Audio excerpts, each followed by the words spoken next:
Wait, quiet up here. This isn't so swell. I'm going to bust this joint up. Say, Sean, you'll never believe it. What?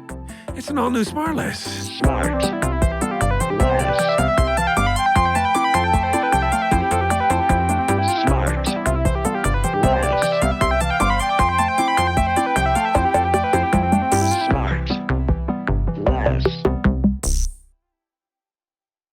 Good morning, men. How is your pace? What's your pace like on your walking gait? Like, would you say it's slow, medium, or fast? It's very slow. Is it? I don't know. Well, you tell me. I don't watch my gait. You do. I've seen it. I've seen your gait. I would think call it's pretty quick. It's deliberate. It's deliberate with the arms and the waist and the legs all going at the same time. Because you did an impression of my walking the other day. Like you had like your hips forward and kind of, you know. You do lead with your hips. Your each step starts with the throw of the corresponding hip. Some people lead with their breasts. Some people lead with their toes. You lead with your hip bones. It's and you throw your leg around the hip socket. It's weird. It's like you can't. You somehow like a walking can't get, dance. Yeah, you can't get your knee out in front of your body. What are you talking about? Wait a second. First of all, you sound like a walking robot. Sean, how do you? I lead with my neck. My neck is the first thing that enters the room. You do. Yeah. That's true. You'd be great at like in running a race to break the tape. Yeah.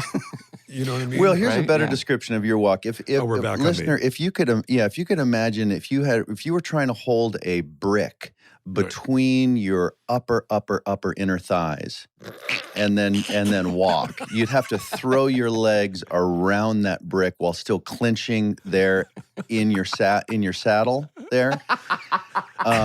It's like something's broken in you that you never fixed. Wait a second. It's your pelvic. First of all, It's your F pelvic you, muscle. bro. First of all, right off It the works top. for you though. Last week, we were playing golf. Not with Jason, with somebody What? else. Yeah, I know. Because I was like, I should try it. And I see this guy on the other fairway. And the guy, I'm guessing, I'm not good with age, but I'm guessing he was 900 years old. And and I said, we couldn't see him very well. I said, look at Bateman. And this guy, he barely like leaning over the ball. Good for him, this old guy, getting it going. And I said, the amazing thing is that guy and Jason have the same bone density. Listen, I'm very fragile. I'm like a veal. I know. I've know. said it before. It's interesting. We finished Ozark last night, the new season. No. And you getting thrown around like that on the ground. I'm like, is that Jason or is that a stunt person? Here we go. Most of it was stunts. Oh, it was? Really? Yeah, I can no longer tie my shoes without really engaging my core so I don't pull out my lower back. I get it. And let's be honest. You can't get out of a standing into any kind of a squat without farting. I mean, that's.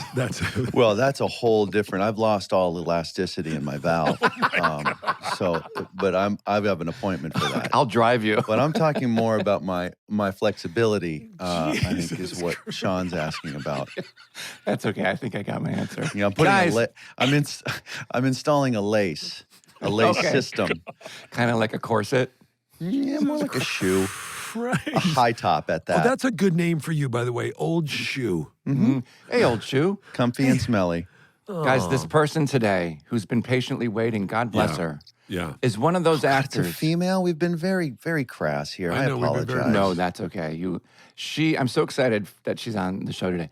She is one of those actors who has a career that everyone dreams of. I know I do. But it's bestowed upon her only because of her unbelievable and undeniable talent. She has the ability, she's one of those actors that has the ability to transform from one character to another. Like it's a crazy magic trick, which I can't wait to talk about. 7. I love magic. 7 Academy Award nominations. That's 2 more than me. I love you having a tough time reading your own handwriting right Yeah, now. didn't you write this? Or is it? Yeah, Did Scotty put this together for you? No. She's got 2 Oscar wins, 3 British Academy Film Awards, What? 3 Come Screen on. Actors Guild Awards, What? 3 Golden Globe Awards. So many. Among the many films that I love and which she's in, and I love her in them, she's theater folk. She's show folk like me. So I was excited to meet her at the Tony Awards in 2016. She doesn't know it, but she's my best friend in the whole world. It's Cate Blanchett. What? What? You can't book Cate Blanchett. We don't have that kind of skill. What are you doing? You have that kind of money. Lord. My goodness. Sean, how'd you do it? I love the way you move from bowel elasticity to let's talk about our next guest. Yeah. Welcome. It's the natural. Someone who still has the control over a bowel. You've made a terrible and mistake. 70 Academy Yes, 70. nominations. 7-0. Fire your publicist, Kate. Wow. Where are you, Kate, right now? I'm in my husband's study. In What continent? Good question. I love that you're looking over your shoulder. I'm in Little Britain. Tiny Britain. Tiny little Wee Britain. Britain, as Arrested Development used to call Yeah. Wee Britain. it. What a pleasure to meet you. Yeah. Good Lord. What an honor. Likewise. It was so. Wow. It's so. When I saw you at the tone, I was like, "Oh my God, that's Kate! I can't believe it. Should I go up there? Should I say hi?" And you were so pleasant and so lovely, and it was so Pleasant. I was pleasant. Yeah, you. But it was so pleasant for me. It was like a lifelong kind of meeting for me. I've always wanted to meet you. I'm such a huge admirer. And Sean, for you, I mean, There we go. the Tonys is your happy place. I'm being serious. Yes, yeah. Well, I mean, I like theater folk. Sure. Yeah. For show people. Yeah, show folk. Now, listen, I like to start at the very beginning, and I want to know. Oh, boy. Well, here we go. Where? Oh, you can go to sleep Buckle well. up. Because I have. Sean, I text wanna- us when you're done with this part. Or when we're done with the whole kind of process. I mean, you No, guys. because I don't. What got you started? Yeah, because What's I your don't. mom's favorite color? I'm obsessed with you Green. because you're in all like I know a lot of people say like popcorn movies, and they're not as quote legitimate as the other movies. And I'm like, yeah, they are. It takes as much effort for you to play Elizabeth I as it does to be in Lord of the Rings, and I don't think people understand that. Like, Are you asking her if she does work as hard on the popcorn stuff as she does the prestige stuff? yes, Yeah. Do I work as hard? Do you work as hard on the easy ones as the hard ones to oversimplify it? But which ones are the easy ones? Well, I guess I think that's what he's implying is the assumption is that the popcorn parts and films are easier than the like like your Elizabeths. part in Indiana Jones and the Crystal Skull. That was like I can't imagine like the accent and the look and the walk and the gait. You know what I mean? It seems like it's just as much work as playing Elizabeth I. I mean, the only way I can do it, I don't know about you guys, but I always just pretend that no one's ever going to see it. And usually that's the case. No, I have that's- the luxury that that's actually true. But I think it's more that thing, Kate, of like when you do those big movies, those huge movies where you know the ones where you hit your mark and the camera pushes in and you go, we got to move. Like, are those as challenging as doing stuff where you get into that real character-y stuff? I think so, because there's all these tropes that you have to kind of understand. And I have seen, a little bit more because, we've had more time over the pandemic. But you kind of got to understand what those tropes are in order to, I don't know, either subvert them or work within them. And so there's a little bit more, I don't know, expectation when you do those bigger movies, because you think, well, even if the movie is garbage, they've got enough money to distribute it, and they've got, in the old-fashioned sense, pre-pandemic, they've got enough cinemas to release it, so people are actually going to see this one. So there's a little bit more weight of expectation. It's a little bit like when the curtain goes up. I mean, I had an experience when I was at university. I did this show. It was a climate change musical. Fun. I'm in. Yeah. It's called Singing in the Rain. Yeah. Nice. Yeah. or not. Jason. And it was we had a kind of a dance piece with a whole lot of air conditioners.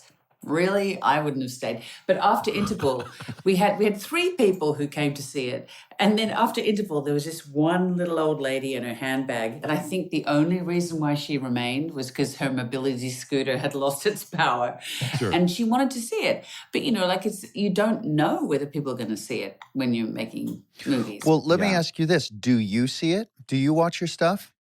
No. You don't watch your performances. You're one of those. Do you watch? Okay. Do you, Jason, watch your stuff? I do, and it is mostly for a learning experience for me. Because, Of course it is. Well, but I mean, it does. It's not it does, to see how the lighting is. It does settle me. Whether you need to have a little bit. It's completely a learning experience. It's got 3 things for me. 1, it settles me to see myself. Oh, interesting. Number 2, it puts me to sleep beautifully. because my performances are so boring. And I also learn a lot from it because you kind of remember what you were trying for in that scene, and then to see it come across based on how the camera is and what the other actors are doing and the lighting and the music and all that stuff, you get context, and so you can hopefully better calibrate your performance next time you have an opportunity because you see the way it's coming across. But there's so many incredibly talented actors that I respect like you can't believe, and they don't watch themselves. It's such a learning tool for me. I'm so surprised, and you're so incredibly nuanced and subtle with all of your work. You managed to do all that without having any outside sort of perspective on it, huh? It's all internal.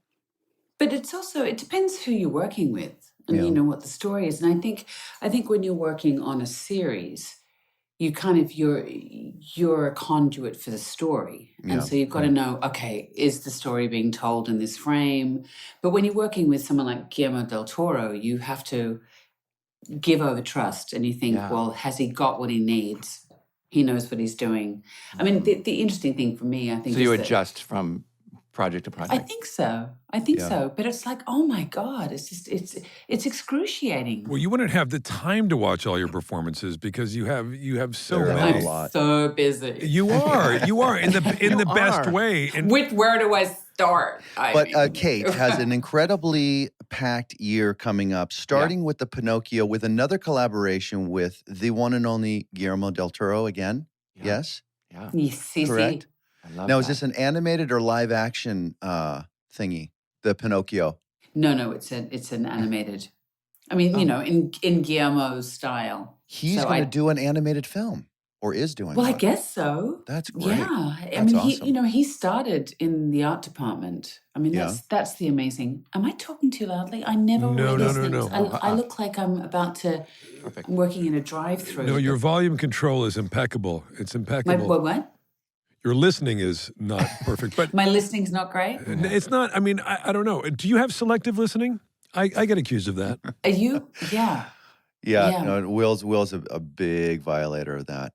I am. Are you? Yeah. So you come in with a non sequitur because you just have totally checked out.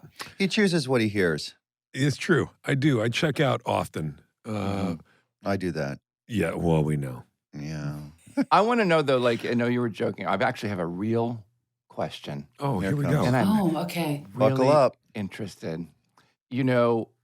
I've always wanted to ask someone as successful as you who works just from gig to gig to gig to gig. It just seems like you, and rightfully so.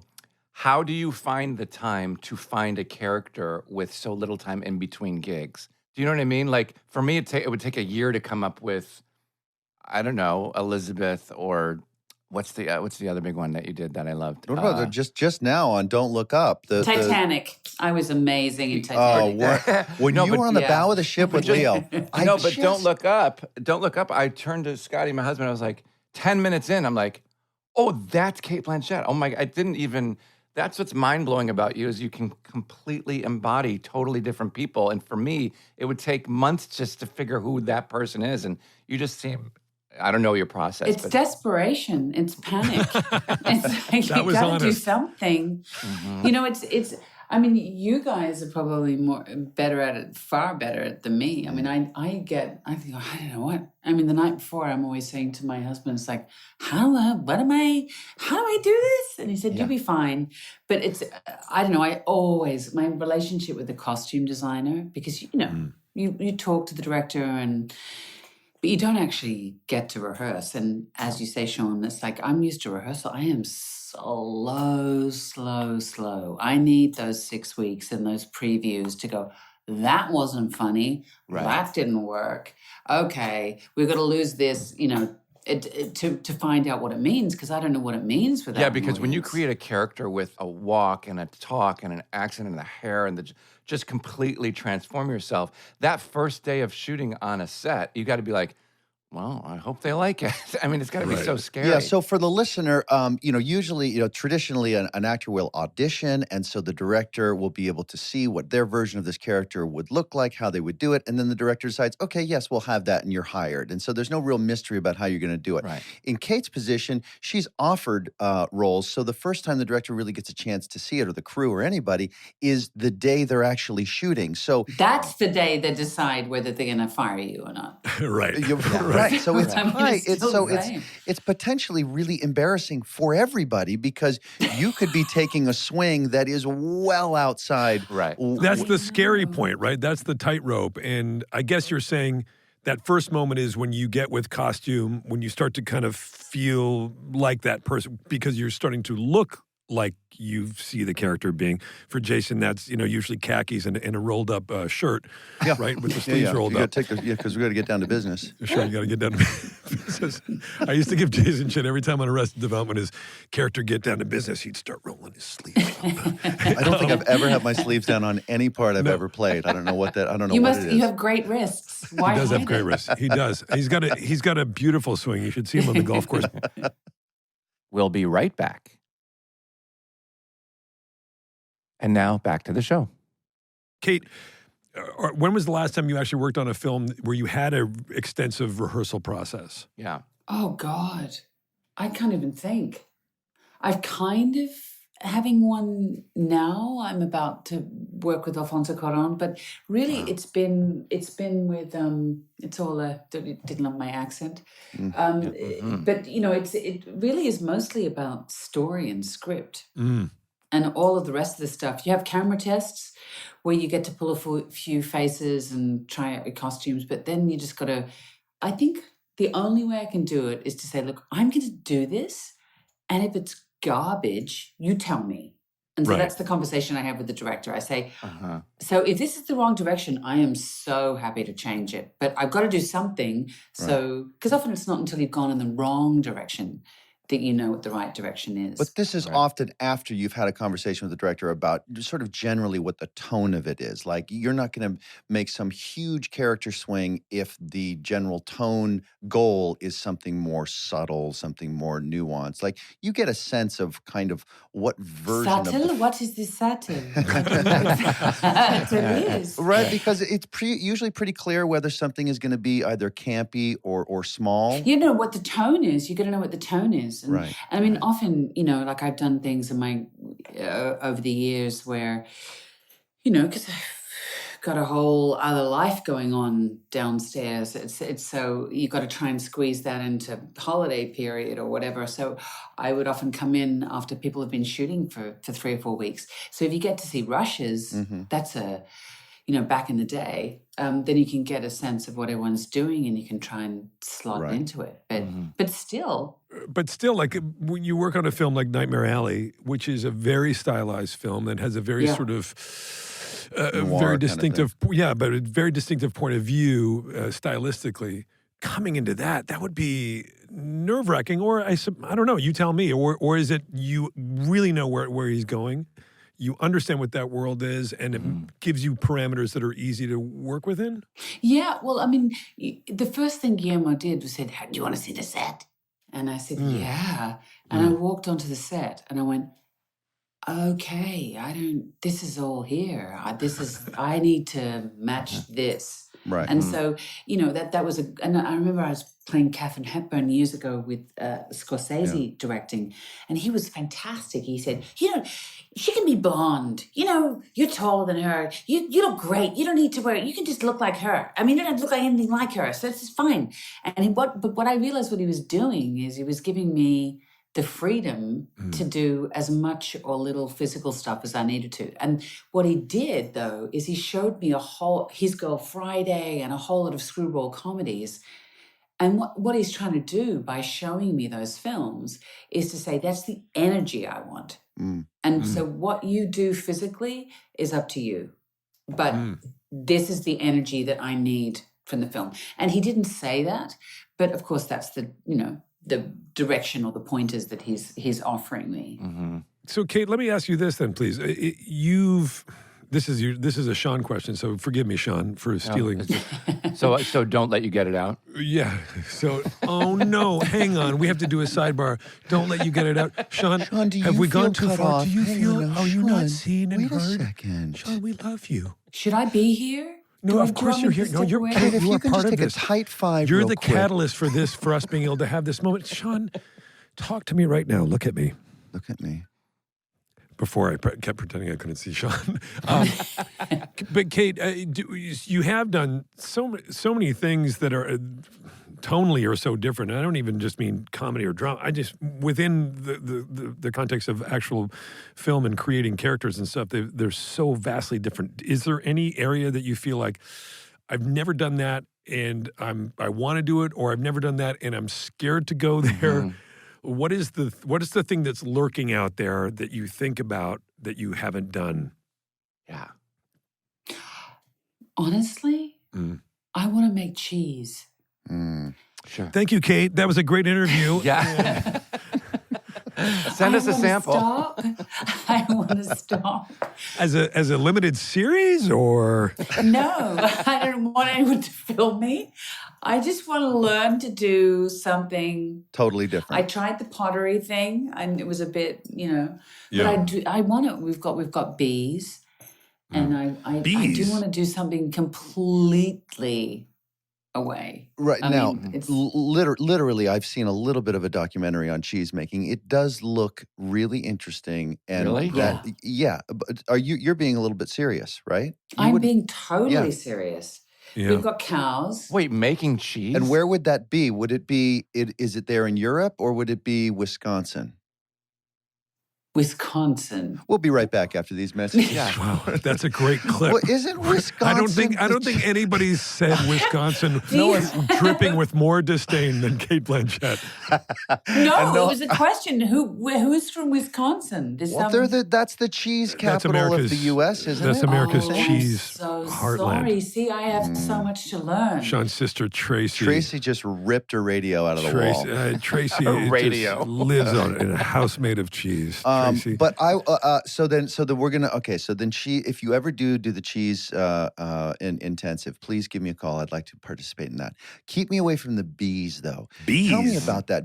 Bees are the thing that's my kryptonite. That will stop everything for me. I cannot be around a bee. If I hear a buzz, There was a Dame Peggy Ashcroft was in I used to watch a lot of horror when I was a young teen. And Dame Peggy Ashcroft was in a horror movie. I think it was called The Bees. Yeah. And there was this image at the end where she turned around and she was completely covered in bees. Can't do it. And I went, I can't even picture it. I don't even like to picture it was amazing. What is it with you and bees? I think I ran my bike into a beehive at the base of a tree when I was a little kid. You can't even remember it was that traumatic. Why, was there Right. cocaine in it? Yeah. I thought honey pot they must mean Coke pot. Are you out there with the white hood and pulling the trays out? Excuse me? Not here in Sussex. No, Yeah, I have Richard Linklater actually he and Tina gave me, Andrew, my husband and I, these beekeeper outfits. We're not quite there yet. We have Kathy, the beekeeper, who's teaching us. But one day I will go up to the attic and put on the Linklater suit because he's a big bee man. Can I Wait a minute, pitch the a attic. music? No, hold. A musical. The bees are in the attic? No, the suits are in the attic. The suits are in the bees attic. are up Okay, the back gotcha. of the Oh, property. who's not listening now? Right. Hey, can I pitch a musical about beekeeping with Sean? Could we get I wish you would. you and Kate on Broadway? Jason won't come. He won't even see it because the threat of bees is too much. But the two of you on Broadway in a bee musical? Yeah. God, no one's ever done it before. Can you believe it? No one has ever done that. Yeah. With an A mark. With an A mark. Look at Wow, that. look at you. The reviews write themselves. Oh man. Look at you. Hey, What would the opening song go like, Sean? Oh it'll yeah. go like this. Come on, give me 5, 6, 7, 8. 5, 6, 7, 8. We are the bees. You are the bee's knees. We are the bees. You are the bee's knees. Yes. Oh, great. Guys, we great. got it. Kate, when you come in, would you mind when you come in on that buzz, yeah? Wait for Sean. Okay, And Sean, then 5, 6, 7, 8. All right, now. That's great, guys. Take 5. which nobody ever says, No, listen. except for Jimmy Kate, Burrows. I like I said in the opening that I just riffing off the top of my head, your intro, that you are a theater folk like I am. And do you have, I love funny theater stories. If you have any horrible ones, I'll start. I have one that I haven't said yet, which is I was doing. Shocking. So you have so many. I've thousands. I love them. They're my favorite stories. I was doing a one-man show on Broadway called An Act of God. I played God. It was a 90-minute monologue. And I'm sitting there, dead center, front row, right in front of me, looking at him, eating a giant bag of peanut M&Ms really loud, just stuffing his face. And he's going through it like, it's his last meal. And in between handfuls, he's slurping on a big gulp. Jesus. And in my head, as I'm performing, watching it, it's so loud and so distraction. I'm like, can I get through this? No, I don't think I can. I stop the show. Uh-oh. I look right at him and I go, sir, this isn't a movie, right? Like, this is a play you're watching. Like, I can see you. This isn't a screen. You can reach out and touch me. This is Was this live. a critic? Was this a critic? No, it wasn't a critic. It was Scotty. It was Scotty. What? No. No. I'm kidding. No, it was some random guy. But I loved, and then I already told you the one where I threw up. You somebody threw up in on the someone on audience. stage? No. Somebody threw up in the audience and came back and threw up again. Was it based on your performance, or did they eat something? Absolutely. So, Kate, any halfway entertaining stories like that you've got? No, I don't know if they're entertaining. That one, Sean, was very Al Pacino. Oh, But really? no, I was playing Hedda Gabler once, clearly rooted in the, the 19th century. And it was kind of a almost theater in the round. And there was a guy who was on his mobile phone and it's like, you can see the light. Yeah. We'd done this thing where we'd blacked all the lights out so we could have an absolute blackout. So there was no safety light. So it was really dark in the auditorium. And he was on his mobile phone. And you think, maybe he's a doctor. He says, all the way you're talking, you think, I've got to burn a manuscript. Good for you. That's It's like, sweet. maybe he's a doctor. Maybe it's an emergency. And then obviously his wife or whoever he was with, his girlfriend, was next to him and got really pissed off with him about, it was the only light in the theater apart from this candlelit stage. And she grabbed the phone from him and they were tossing it. I could see, I was still talking to Judge Brack and my life's about to end and it's been massive. And then the phone in the tussle flew onto the stage. Oh, my God. And his patient must have called. And it was like, No way. and so No way. this intrusion of the 21st century had come onto what do we do with it? Please tell me your answer. And I felt so bad. It's like, Hedda Gabler is not an empathetic character, but I just went, this poor guy, he's going to get divorced. People come to the theater to connect and so I picked up the phone and gave it back to him. But then for the rest of the night, while I was deciding, do I kill myself? Do I not kill myself? Out of the corner of my eye, I just saw the two of them split. Like that, she moved so far away from him, and it was really. You should have answered it in I character. should have answered it. See, if I was you, I would have. Hello. All right. No. But the other one, the worst one I think that's ever happened to me was a matinee, and it was 350 seats, and there's a lot of hearing aids in the matinee, older crowd, and so you hear the of people tuning in so they can hear, which is totally fair enough. It was a two-hander. We don't leave the stage for 2 hours. And there was a moment where we're having a marital spat and we pause. And in that pause, someone's hearing aid obviously wasn't turned up high enough. And she turned to her husband and said, darling, they can't act. Oh, God. And we just turned to my scene partner and said, you could just look at him, do we stop now? Do we stop? It's been declared. And she was right. She was totally right.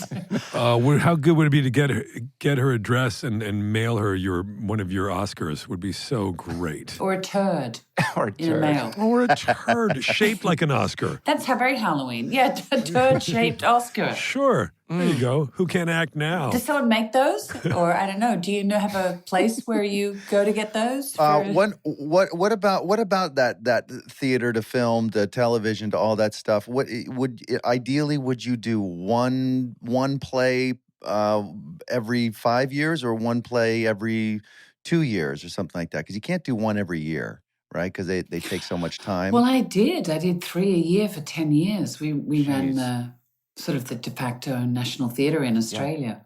Is it you went to NIDA? Is that how you say it? NIDA, the National NIDA, which is NIDA, National Institute of Dramatic Art, which for my sister Tracy in Wisconsin is considered one of the top acting schools in the world. You went there, Mel Gibson, Baz Luhrmann, Sam Worthington, lots of people. So there's a lot of Wisconsin going down. Yeah. Sean's sister lives there. So we use that whenever we want to explain something, Sean just explains it to Tracy, his sister in Wisconsin. Oh, that's the Tracy. Yeah. You did 3 plays every year for 10 years? Yeah. Good Lord. Yeah. Wow. But it was that's where, I don't know about you, Sean, but I love rehearsal rooms. I love it too. Mm-hmm. I just think they're the best. If I was to die tomorrow, not that I want to die tomorrow, but it would be in a rehearsal room. I don't know. There's just something so elastic and impolite. The world is so polite. Yeah. Yes. And rehearsal rooms are not. I love a fart joke. And there's so many great fart jokes that come out of rehearsal rooms. Right. You should spend more time with Jason. That valve of mine. Do you like fart jokes? Huh? Well, it's just, with my elasticity challenges right now. Well, quite. So now that is something I have not seen you do as much as I would love to see you do, which is Fart just in public? flat out comedy. Just a Right. flat out comedy, no apologies. You have to apologize normally when you do comedy. Well, some people try to sort of like kind of half do it. But a big, broad comedy, I bet you would just crush. Do you have any desire for that? Yeah, totally. I Yeah. mean, that's a space I love on stage. But it's this thing where film can be really, I don't know. I think I struggle with expectation. And so Yours or theirs? Well, both, I guess. That if you go into a room and people expect an outcome, that's what I love about a rehearsal room, is that you're going to find out what the thing is. And so you say, the moment you think is funny, after 3 weeks you go, no, that's not the funny bit. Yeah. That's the funny bit. Right. And so that's what I'm slow. I'm really, really slow. Well, and Sean can relate to that. But Kate, if I could give you a piece of advice, and I can't believe I'm in a position where I'm giving Cate Blanchett a piece of advice, but I imagine I'm your senior in age. I will say this. Of course. Well, let's not say of course. I mean, a lot of people mistake me for a much younger man. No. What's worked for me a lot is if you're setting the bar way too high. And what you need to do is really start lowering expectation. And I have a rich history of doing that. So if that's the one thing I can impart on you is just really start setting the bar lower. Like Daniel Day-Lewis said, he's fully retired now. What if you just declare a half retirement? Just say you're going to bring half talent. So which half of me retires? Well, you're just going to do 50% talent for the rest of your career, and so people will expect. I've been working on 27%. Don't you dare say that, Cate Blanchett. And we will be right back. All right, back to the show.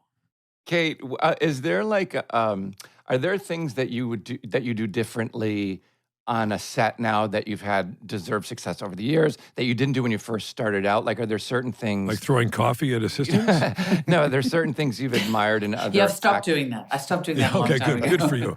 Are there certain things you've admired in other actors that you observed that now that maybe you adopt and that you were afraid to do before, like certain ways of handling yourself or working or anything like that?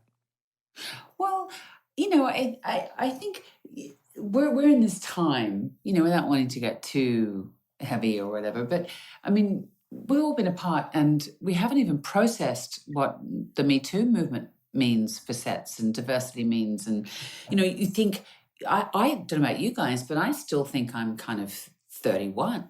And clearly, I know this is a podcast, so I don't want to disabuse anyone, but I'm not.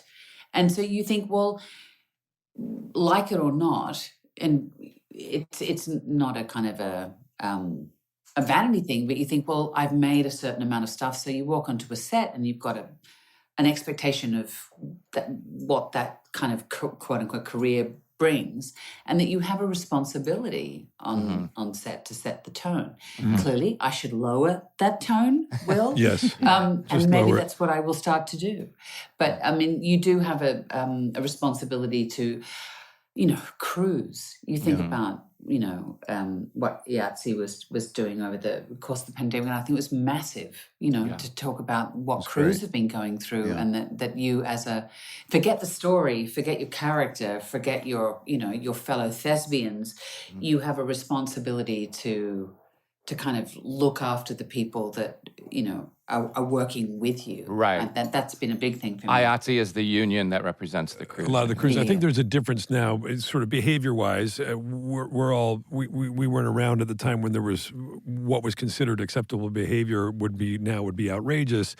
And certainly, I mentioned this before, actually, Jason was a great, over 20 years ago, teaching me how to behave on set, meaning what is your role and what is expected, and how everybody is collaborating in every department with each other, so that you don't have that sort of hierarchical approach to it. Yeah, that's what I was kind of asking, was there like a director, an actor, or somebody that you really kind of was an influence to you about, like, the more I work, I should adopt some of that over there. For instance, and I've mentioned this before, but for instance, kind of to that, Sean, is that I remember one time I complained early on, we were doing Arrested Development, and I kept saying, "What time are we wrapping tonight?" And Jason looked at me and he said, "We got you for the whole day, right?" And the implication was, we're all here working, and we're all here. And I know you want to get on the golf course or whatever. And I had nothing. By the way, I have nowhere to be ever. So other than pick up or drop off at school these days, I have nowhere to be. But it is that kind of like, what is that thing? And so, yeah, again, going to Sean's question, was there somebody who taught you that language? Well, I was my very, very first job out of drama school. I was understudying in a Carol Churchill play at the theatre that my husband I ended up running, the Sydney Theatre Company, and I love that. And this amazing theatre actor called Kerry Walker was playing the lead in Top Girls, and I was understudying one part, and I came on for my 3 weeks of playing the role. And I got talking to her, and she said, being a lead actress isn't just having, the bulk of the lines. It is actually leading the cast and making sure that everyone is okay, and making sure that the tone of the room is one in which everyone can work, and that you have to literally lead the room. And so you set the tone. And she did this amazing thing, actually, where the director was a first-time theatre director, because, they often cast, when there's a female writer about a play about women, they always cast a woman, because it's like, how would a woman possibly understand a play where there are no men in it, where there were men in it? It's like, it's so weird. Yeah. But anyway, we won't go there. But she was saying, Kerry did this, was the actress, Kerry Walker. She did this thing where she was constantly moving her script around. And I talked to her about that. I said, the director was really concerned about that you didn't, know what you were doing. And she said, of course I know what I was doing. But there were 3 actresses who had never been in this company before. And so I had to act like an idiot so that they felt like, oh, I can act like an idiot. Oh, So you create a situation where it's like you fuck up, you make mistakes so that other people can make mistakes, so that we all forget about it. And then therefore people surprise each other. Because if you create an environment where everyone has to do their best work, it's like, it's like closed sphincter and nothing happens. Yeah, you sort of lead by modeling. And I like, Jason, again, always did that. And he shows up every day, and he's, very puffy eyes, and he lets everybody feel that it's okay to show up as you are. Yeah, We've all got puffy eyes, and, Where did that, it seems like you are very comfortable in the best way of leading and setting example and tone and holding responsibility, and you seem to be comfortable with success. Were one or both of your parents super supportive of you as a child and gave you an early sense of leadership? or is it something that you found? Comfortable with success. Yeah. I know I've clearly led you down the wrong You don't. garden path. You're with not that comfortable with success. I don't buy it. No, but I no, don't buy it. my father was in advertising, and my mum was a teacher. Yeah. Um, Well, then I'll change the question. Was it comfortable for you as you started to realize I'm really going to make something of this acting thing, and people are liking what I'm doing, and I'm getting bigger and bigger stuff, and uh, gathering more fame, more influence, more access, relevance. I mean, all of that stuff can be burdensome to someone who's not comfortable with success. How was it for you? yeah, I think it's well, I don't know. I mean, you guys would know more than me. I mean, my husband said to me, and he is so supportive. But Sean, you mentioned I played Queen Elizabeth. That happened, and I was looking dog years. I was over the hill by the time I made a movie. I was 25. And so my husband said, "It's great that this is happening now. You've got 5 years. You know that." And then it's okay. You can go back to the theater. And so that's what I've always said to myself. It's like, I'll take it when it comes. And then I've got this other thing that I love, which is, my real job is waiting for me. That you're also really, really good at. And actually, Sean, this question is for you. Oh. Hearing Cate talk, because I want to hear, Cate, your input. Well, it's two parts. Cate, what was that experience like? And you sort of speak very reverentially about this experience of working the theater and running the theater when you did in Sydney. Sean, what was that like? And could you, would that be your dream, Sean? When she mentioned running the theater, you lit up. Would you like to? No, I just think it's cool that you own a theater, you run a theater or something. I just think that's really great to give back like that, because one of my the first place I ever felt safe to be me and included and all of those things that a human needs as a child was the theater. Was that Sonic? Yeah, oh, totally. I would cut class. What'd you say, Will? Was that Sonic? Was that the drive-thru at Sonic? Getting a burger. Sorry. Drive-through. Understood and undercut. Yeah. That's what friendship's all about. Yeah. But yeah. It's my love language. This is my love language. That's the line in the line of Sonic. No, but thanks for asking, Will. Yeah, no, I think that's, I would cut class in high school and just go sit in the theater because it was so quiet and peaceful, and the smell, and then all the memories of all the friends that I made there through this safe space where you could fail and everybody would laugh and cheer you on to just keep trying it again. Yeah, and that's kind of, Cate, you actually said you're talking in a little bit of a different way. It seems like that the theater, that experience is your safe place or your happy place in a way. You keep saying, I'll go back. If everything else falls apart, I'll go back to that. Is it your safe space? Yeah, well, I mean, I think that's what I loved about Nightmare Alley is it's I always think about the theater as being circus. It's like all the people I made theater with at high school, I'm still friends with. Same. Yeah, and at university, because it's at that point when you're an adolescent where you go, I don't know what these things that are growing on my chest are. It's really weird. It's like, I mean, none of you had that problem, but it's not a problem. It's if I have a lot of sugar or salt, I will get breasty. Anyway. Yeah, maybe. Or, if you eat chicken that's not organic. I had an actor friend of mine who came to me. He was playing Hamlet and he said, "I'm growing breasts." Yeah. I said, "What?" He said, "I'm growing breasts." And he said, "I've been eating a lot of chicken lately." And so he was really worried because he's playing Hamlet. Jason eats chopped chicken. I eat chicken all the time. Could that But it needs to be, with all those hormones that the chickens are pumped with, it can have But what about if I eat the leg or the thigh? If I stop eating the chicken breasts, would that... No, it's nothing to do with... if you eat the body part of the animal, you don't grow that body part. It's mouth. That was like the question of Doesn't work that way. Well, I lob it up. I'm not afraid to set someone up for a nice, easy one. Can I ask about acting and the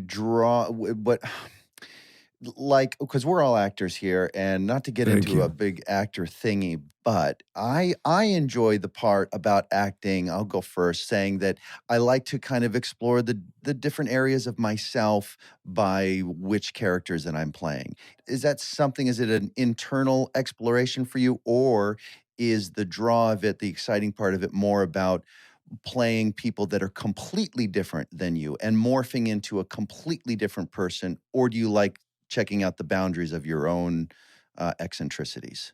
Yeah. See, Jason, you're really interesting. I am. This is what I Yeah. try to tell these guys. Yeah. Mission accomplished for him.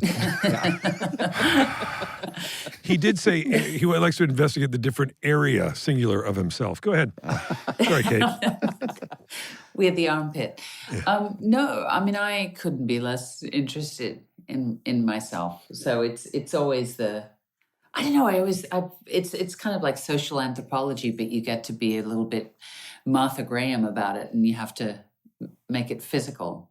Yeah. You know, like if I had my time over, I would work with Pina Bausch, or I'd be a Buto dancer, or you know, like it's the physicalization of all of that stuff that just completely gets away. I mean, talking about myself or investigating my armpits. I mean, really. So you like morphing into a completely different person? Yeah. Yeah, well, it's Yeah. just someone else's experience. And look, I don't know about you, but I mean, there's any parallel or intersection between you and the character, it's going to sit there. And you can't escape yourself, particularly as one gets older. You do calcify a little bit as a human, which is unfortunate. But, you know, it becomes... I remember Cindy Sherman saying, you know, she went digital relatively recently in her body of work. And everyone was like, oh my God, how can Cindy Sherman possibly go digital? It was all about her doing in-camera transformations. And she said, when I got to the point where I was a less plastic object, I couldn't, you know, and so I needed to keep playing with the form. And you have to find that way as you get older to, I don't know, escape yourself. Or, Yeah, but like Bob Dylan when he went electric at the Newport Jazz Festival years ago, and everybody freaked out. Like Bob, and he didn't stop being Bob Dylan. He just started being a different version of Bob Dylan because God forbid. he was sick to it. And you know what I noticed, Kate, that I like that I played Bob Dylan. that you played Bob Dylan. I played Bob Dylan. Yeah, that is crazy. That's so great. So it's like I'm the go-to person for Bob Dylan. No, Todd Haynes, a while ago, made a film about Bob Dylan and divided him because obviously he's such a shapeshifter. I mean, you know, he's one of my all-time heroes. Yeah. But you know, and so he wanted someone because that electric period you described is so iconic. That he wanted a woman to play it because, you know. Kate, let me ask you a question that these guys will make fun of me for asking any actor that's been blessed with as many years as you've had in this business. But with that experience, with that set time, do you have any desire to direct, to use all that you have absorbed and put it into that leadership position and consequently make the day smoother for everyone on set than perhaps a first timer with less experience? Well, I have been watching you from afar, Senor, and you know what you have been doing, and you know the kind of the journey through acting, producing, the way she deflects, to directing, and you've worked with Joel. Wonderful Joel. Yeah, God, he's so good. I love that film. What a great job he did with The Gift. Yeah, I can't wait. The Gift was fantastic. You were mighty fine in that too. Thank you, Mrs. And people have asked me before, but I think it's a question of taste too. Like, you know, when you work with Guillermo and you work with Anna McKay and you work with Scorsese, you think they know how to direct. So I have in theater. I don't know if you have, Sean. No, not. But I have in theater because I understand the process. Right. And I think I'm just waiting for that undeniable thing, which I think, you know, I understand this completely, but I can't be in it. Or I remember talking to Matt Damon about this, you know, who is so smart and has such a writer's brain and a really great director's eye. I'd love to see him do it too. Yeah, exactly. About whether are you in it? Because as an actor, I don't know, you probably find this with Ozark, is that you are inside the thing. So you understand how it needs to be blocked, how the scene needs to be looked at. You understand the character's perspectives because you've lived it. So therefore, you shouldn't be ashamed of. I'm not saying you are ashamed of that, but it's like, Oh God! No, this took but a it's turn. like This took a real turn. Yeah, this took that just yeah. But anyway, I've got the idea. Kate, for your film that you're going to direct, and it's going to combine two of the things that we've talked about that I think you love, which are bees and cheese, and it's called The Cheese Keeper. okay, And yeah, I'm so excited. This Christmas, go on a journey To the heart of Green Bay, Wisconsin. from the people who brought you Tracy. Okay. It's the cheese keeper. Kate, we've kept you way too Way too long. long, way too God long. bless you. I'm going to let you go in 2 seconds. I need to fan out. Oh my God, Lord of the Rings is one of my favorite books, series. I'm so glad you were in it. You are a staple in my mind forever because of that. And as a kid, A House with a Clock in Its Walls. I read all of those books as a kid. And Did you? Me too. Yes, I loved those books so much. And to see you play Mrs. Zimmerman, who's one of my favorite characters in any kid's book of all time, it was so incredible to see you up there. But anyway, thank you for being here. Lots of love to you. And thank you Thank for you. all of your incredible work. Yeah. Please keep going harder and harder. Don't ever stop. Give us more and more, please. Yes. Yeah, you're so great, Kate. Thank you so much. Ditto to the three of you. Thank you for saying yes to this. Bye, sweetie. Bye Thank bye. you. Bye. Thanks, guys. Take care. Thank you. Thanks for having me. Bye. I could have asked her 5 million questions. I don't think you about could the come Lord up of with the 5 Rings. million questions. And I'm going to be real with you. No, seriously, Lord of the Rings and The Hobbit. Oh my God, she's amazing in those.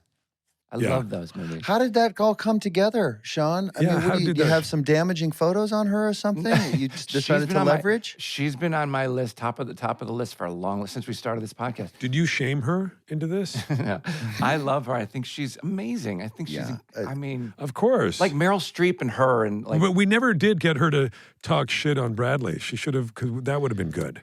Yeah, that would. Let's call her back. Wait, when did she work with Bradley? When did she- In the film that's out right now that she's Yeah. promoting, you Oh, that stupid one, yes, fuck. yeah. God Yes. damn it, Sean. Well, Sean, we're not cutting that out either. That's staying in. I forgot. I forgot. with Bradley? I will say, Kate is, I mean, that is a talented person. She's really talented. My word, her so good in everything and so diverse. Yeah. I can't. Bye. No, Just out of nowhere. What the fuck? with all of. Hang on, Jason. I'm so offended by that. Yeah, Jason was about He to- has to go pee. I'm sorry. I do have to pee. So, what about all those incredible performances that we have all seen that Yeah. she has been rewarded for Yes. and awarded for? She has never seen any of them. Yeah. Isn't that wild? Yeah. I know that's wild. She's Yeah. never seen any of her movies, any of her roles. Is what I'm taking from her answer. I can't believe that that's 100% true, but sounds like it could I mean, be. Benjamin Button, Cinderella, Thor, Ocean's 8. I mean, she's been in tons of huge I movies. mean, Talented Mr. Ripley, remember That's that? incredible. this director she's worked with, unbelievable. know. Anyway, incredible guest, Sean. Wow. Oh, thanks. Yeah, Thank you Sean. for that. Thank you, Sean. Sean. You're welcome. I got to subscribe to this this podcast. Tell Yeah. me what it's called again. Just click in the Just click button on the that will word. load the Wherever screen. you get your podcasts. Yeah. Yeah. You know, huh? So then I don't have to buy it. Right. It's free. Smart. Less. Smart. Less. SmartLess is 100% organic and artisanally handcrafted by Michael Grant Terry, Rob Armjarv, and Bennett Barbaco. Smart. Less.